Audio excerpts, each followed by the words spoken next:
うちのマグロの日本一と思ってますよ。こんな作り方してるやつ多分いないと思うんですよ。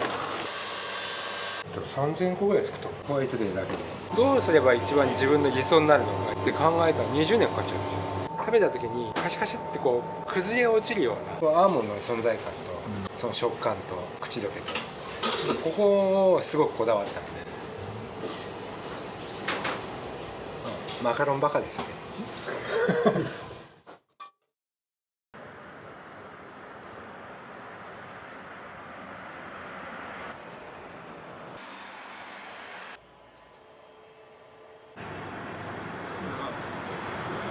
よろしくお願いします。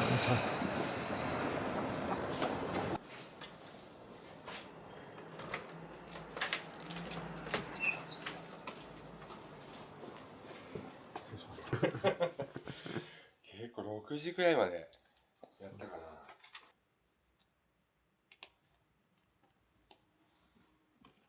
いきますか。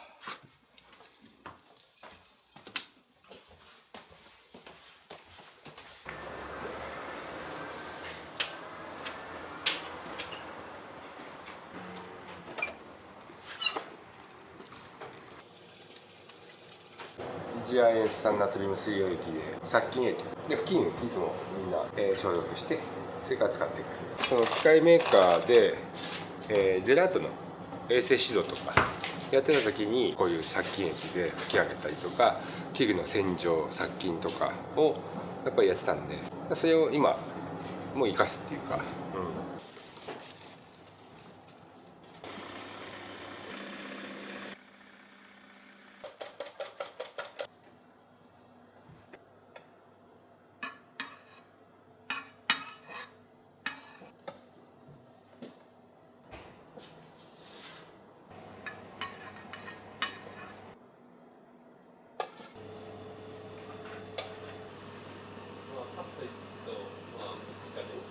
カット2でもいいけど、ちょっと特注なんですけど、普通のパレットって先が丸くなってる。こう切っちゃって、こうするときに下にぴったりくっついてクリームが逃げていかないようにして30年ちょっとこれ使ってますね。これこうぴったりくっついてるとクリームが逃げていかないんで、銀座レカンって言って昭和の人たちには結構高級なフレンチのレストランで、そこのパティスリー、昔横田シェフがいたんでかぶってはいないんですけど、このお店は私は42自分でお店持ちたいっていうのはずっともうパティスリーになってからずっと思ってましたけど、絶対売れるなんて勝手に根拠のない自信持ってました。ああ、ちょっと思いました。やべえと思って。そうですよね。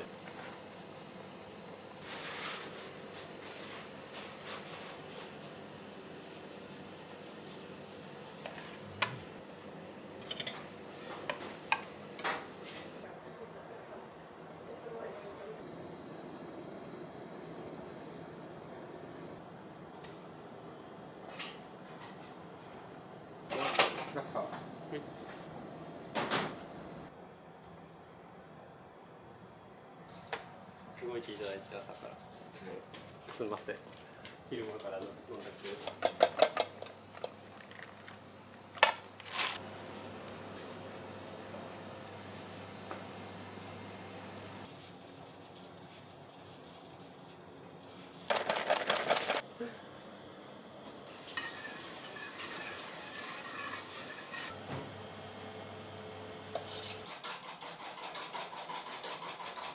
長いんで、そうですね。オープンほぼオープンだよね。オープンして1年目2年目ぐらいでもうずっと、彼は一番このことを一番よく知ってる。きっと私よりよく知ってる。一応7時からなので、その前までには来るようにはして6時半6時半はいかないですね。すみません、ちょっと盛りました。すみません、6時50分ぐらいです。はい、これはアルガンとか上田のリンゴです。これからアップルパイやるんですけど、このアップルパイは八木くんとこのスタイル。お互いやっぱね、いろいろいいものは真似して、やってるんでね。彼のとこのマカロンがとか資本がうちとほぼ一緒なのと一緒で、このアップルパイはもう八木君とこのいいなと思ってやらせてもらって。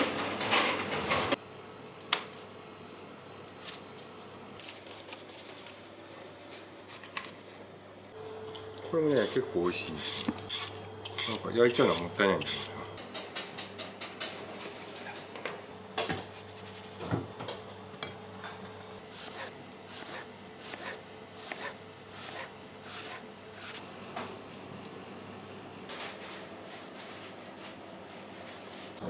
これアーモンドクリーム、タルトとかの生地に使うクリームなんだけど、これを真ん中にで、うちはアーモンドクリームがちょっと特徴的なのでちょっと茶色いんですよ。ちいちゃんの変わり者なんで、自分でフードルマシンあってアーモンドフードで自分で拭く。皮付きを一回焼いてからフードにすると皮が焼けた状態で香ばしくなる。でそれをパウダー状にしてこういうクリームにしていくともう味が全然違うんですよ、普通のタルトと全く違うもの。これちょっと特徴的な。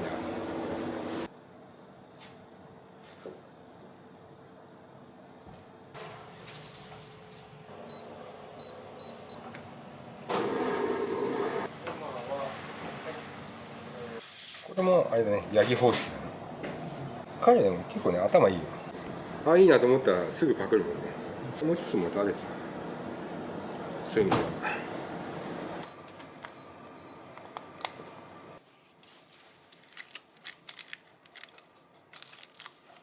焦がしながらリンゴ煮て、このリンゴから汁が出てくるんだけど、これがタルトに吸われると美味しいんだよね。だからここにクリームを絞らない、クリームは上にする。そうするとこの煮汁がこう下に染み込んで程よくしっとりさと美味しさが移るんだよ。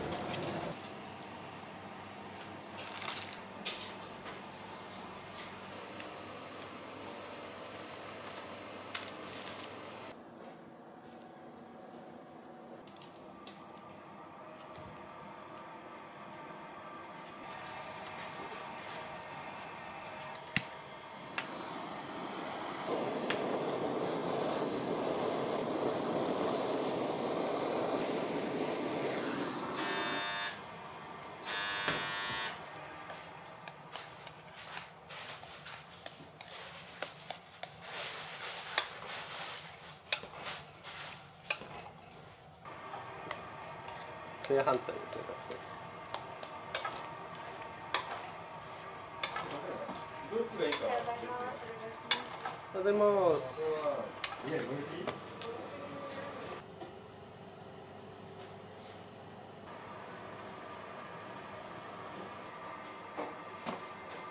そうか、まこちゃんだったか。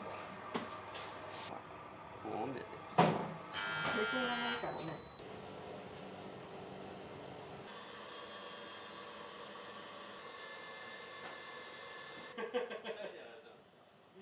最悪。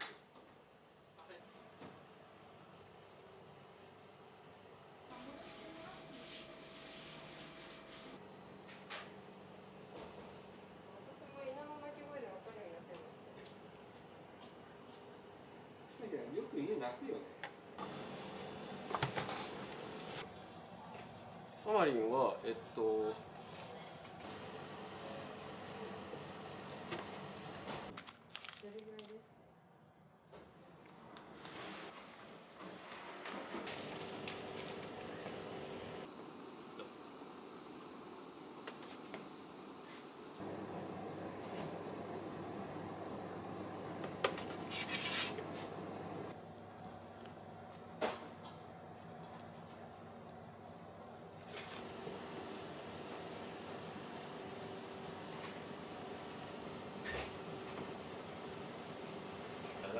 そう消費したいなっていう。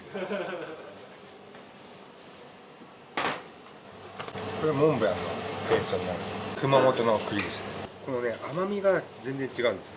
粉砂糖で甘さ入れてるんで甘さがすごい柔らかいんですよ。ほんのりこう香ってくるんですよ。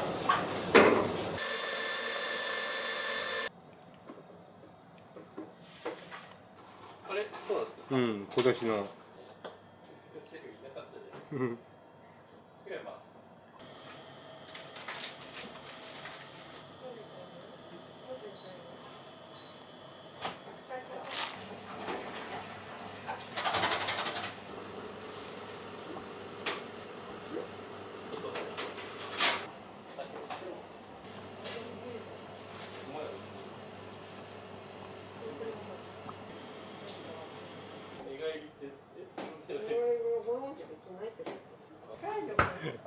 そこの語彙力もね。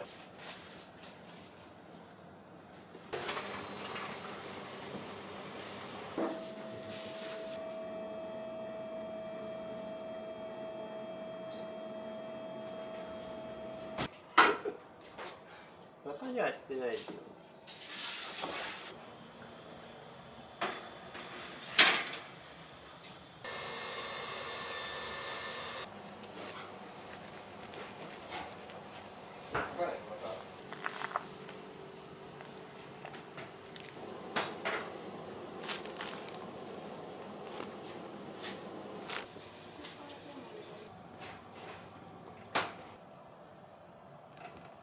今紅ほっぺが来てるけど、太田で私の先輩がいるんで、そういう人がまあいちご屋さん通じて、いい品種をこっちに流してくれる。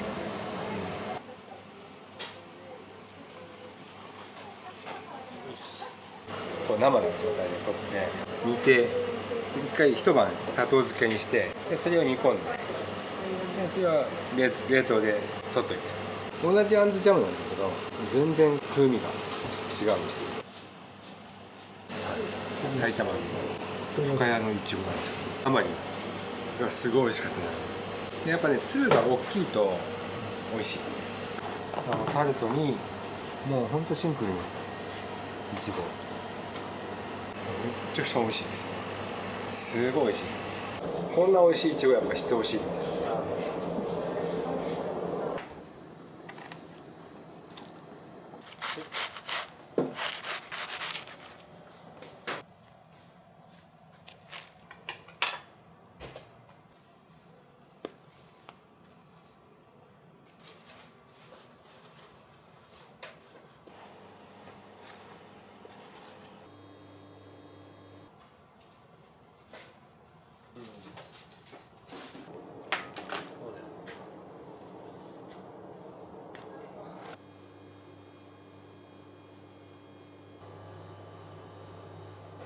で長野あんずってほとんどこっち東京に手に入らないんですよ。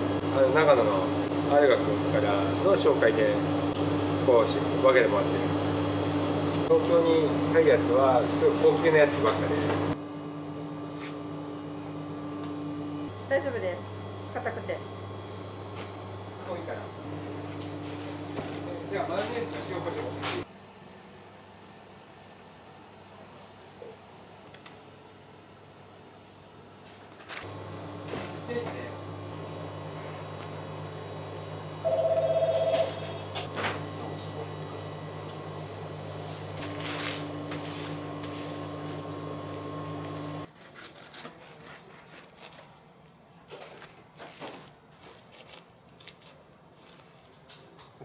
やっとです。やっとです。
でプリンを湯煎焼きじゃなくて、これスチームで蒸気で今これ84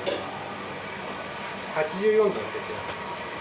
プリンの卵と牛乳が混ざり合って水分と卵が一緒になって固まってくれるのが大体84度。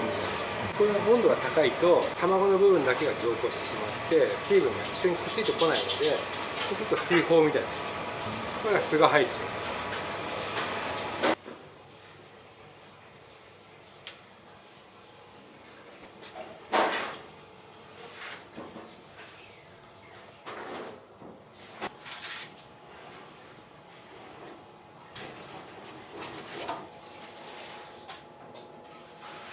もう全然違います。全然。はい、もう入ってる水分量が違う。3倍以上入ってるのかな、通常の。でこれ焼き上がったらこれだけ外す。その真ん中に空洞ができて、そこにクリーム。オープン前にシフォンの神様かなんかがこの上に降りてきて、私自身がそのデモンストレーションをやってる時に通常のシフォンケーキの型がない。じゃあどうやってシフォンケーキをやろうか、どうしてもやってほしいっていうことだったんで、これにラップの芯を入れて切ってね焼いたことがあって、でそれを思い出して、こういう売り方やり方やってみたら面白いんじゃないかなと思って15年前に始めたんですよ。でそれがたまたまお客様にうまくはまったというか、最初やっぱりここですごく売れてくれたんで、ちょっとした応急処置から出てきたやり方だったんで。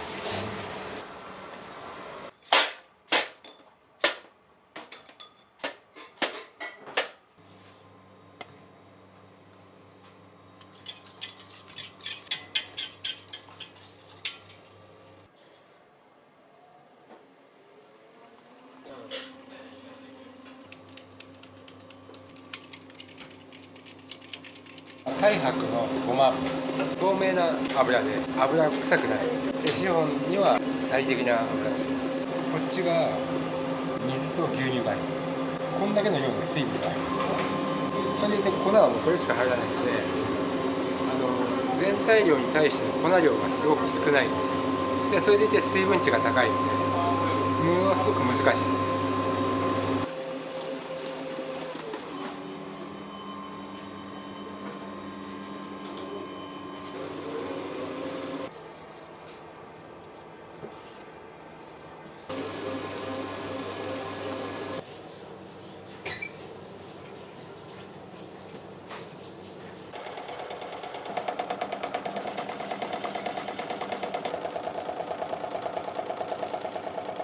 このメレンゲが一番大事です。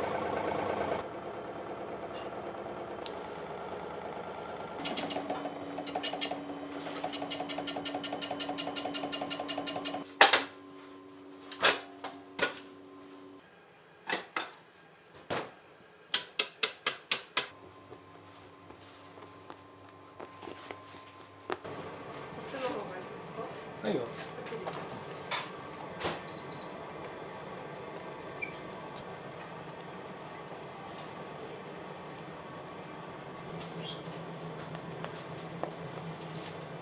粉の量が少ないので、ここでしっかり力を出してあげないと折れていっちゃう。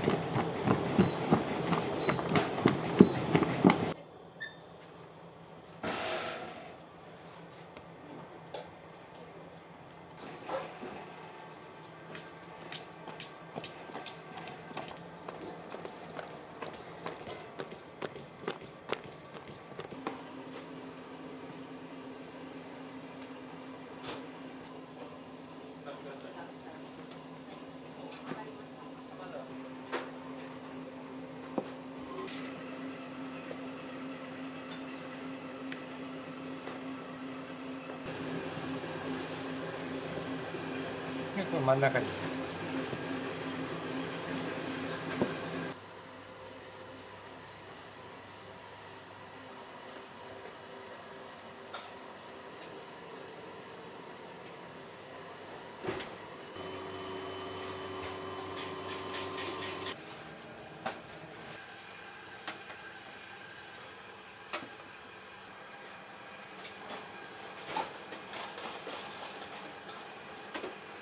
別に熱いから蒸気で出ちゃう。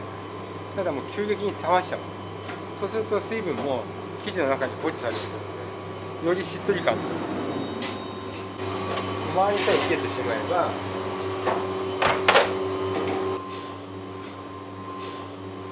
お客様がついたきっかけにもなったのがこのアイテム。シフォンケーキを目当てに来るお客様が多い。アーモンドの粗さ、それとこの粉糖で今フードプロセッサーでこう回した時の状態、それとメレンゲの状態、合わせの状態、これがやっぱり合致しないといいマカロンができないので、ものすごく迷いましたよ。20歳の時からマカロンに興味を持って、結局いろんなの調べ上げていったら、マカロンって入ってる材料って変わんないんですよ。大体配合の比率も一緒なんですよ。アーモンドと砂糖と卵白しか、これ3つの材料しか入ってないんで、これをどういうふうに個性を出すかってすごく難しかったです。僕の場合はいろいろ考えて、アーモンドのプードルの細かさは粗い方がいい。粗いものでフードプロセッサーと一緒にかけることによって砂糖にこのアーモンドの油と香りを移してあげる。でそこでちょっと粘りのあるメレンゲ、表現としては難しいんだけど、砂糖が溶けてるんだけども溶けきらない状態で粘りのあるものを合わせてあげて、液体の卵白も一緒に混ぜてあげる。結局中に入るものは一緒なんだけども、合わせ方によってマカロンの表情ってすごく変わるんです。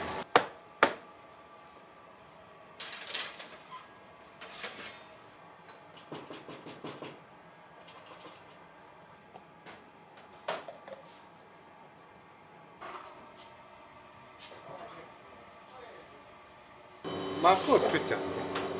硬い膜を作ってしまって焼けば余計に硬くなるんで、絞った生地とシートの間のところが一番弱いので、そこから浮いてくるんで、そうするとマカロン独特のピエっていって縁が出てくるんで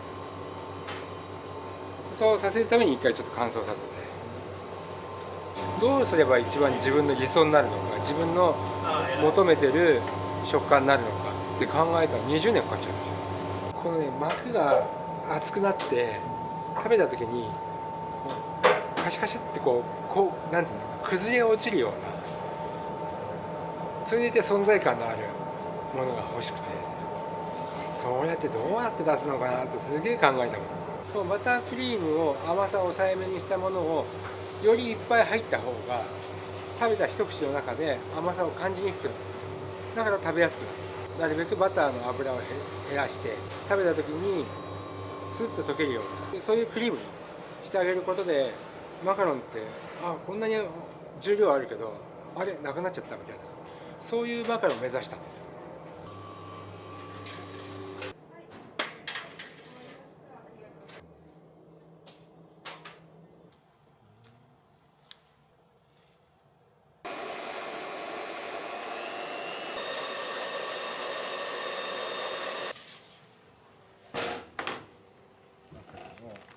お願いします。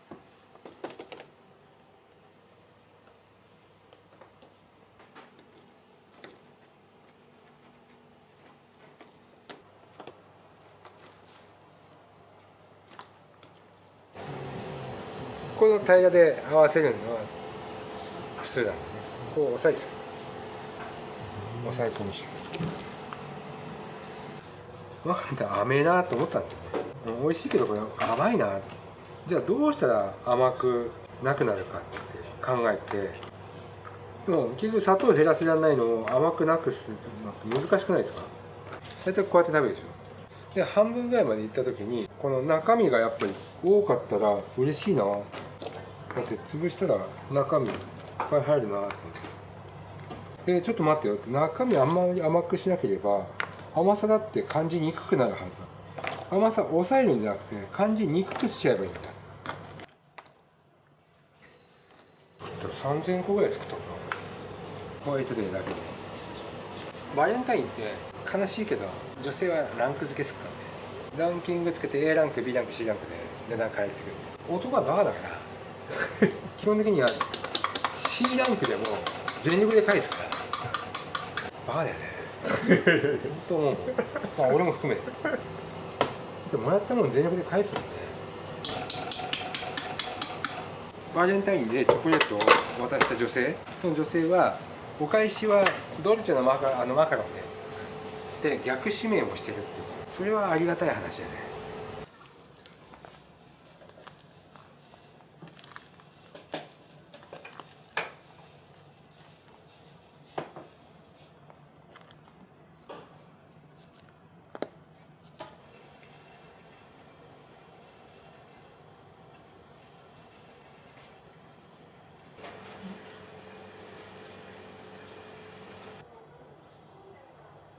でこれの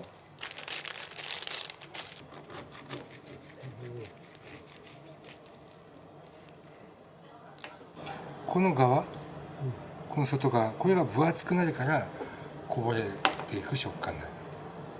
多分こういうタイプのマカロンってあんまりいないんですよ。友人のフランス人パティシエに食べさせたらフランスのマカロンじゃないだけどこれはこれでうまい、石田のマカロンだって言ってくれた。アーモンドの存在感とその食感とで口どけとここをすごくこだわったんで、マカロンバカですよね。好きなケーキはけどここに入ってきた時からやっぱり皮付きのアーモンドを使ったアーモンドクリームが入ったタルトがめちゃくちゃうまいなって思いました。あれはすごいなって。あれはずっともう衝撃的でしたね。ここに入った時に初めて食べて、うおこんなんあるんだみたいなのはありましたね。お店の好きなケーキは一番好きなのはモンブランですね。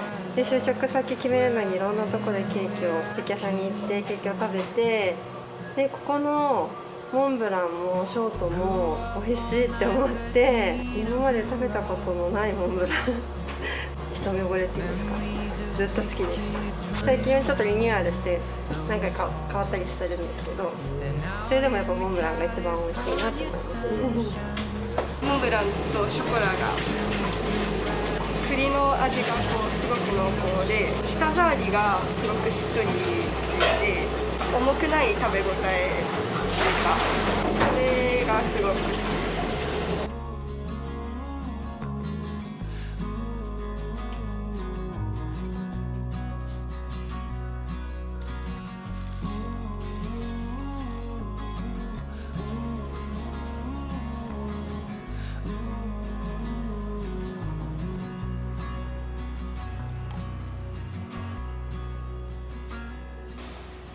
Mom packed me a brown bag every day. From 5 years old up to 18. A note that said I love you XO. And all my friends they're begging me, making bids on mom's fresh cookies. 継承っていうかそこ大事なの。やっぱり魅力ある仕事として目指したいって思う人が、ね、やっぱ増えてほしい。だからそのために学校に行って真剣に学ぶ子たちをサポートしてあげたい。教会で今一生懸命頑張ってる、ケーキ屋さんたちを応援したい。その技術発展のために自分の技術出しても全然惜しみないっていうか、出し惜しみする必要もないし、どんどん出してみんなが美味しいものを作れるようになるにはいいのかなってすごくあるかな。自分もまだまだ発展途上かな、まだまだやっぱり美味しいものっていっぱいあると思うし、もっともっとそれを表現して形にして、お客様に出していきたい。まあ楽しいですよね、仕事って。楽しい仕事って思える幸せそれって多分幸せだと思いますよ。好きなことを仕事にしていけるんだから、それは多分幸せ者ですよ。僕自身は、幸せ者だと思ってます。もちろん大変なことはたくさんありますけどね。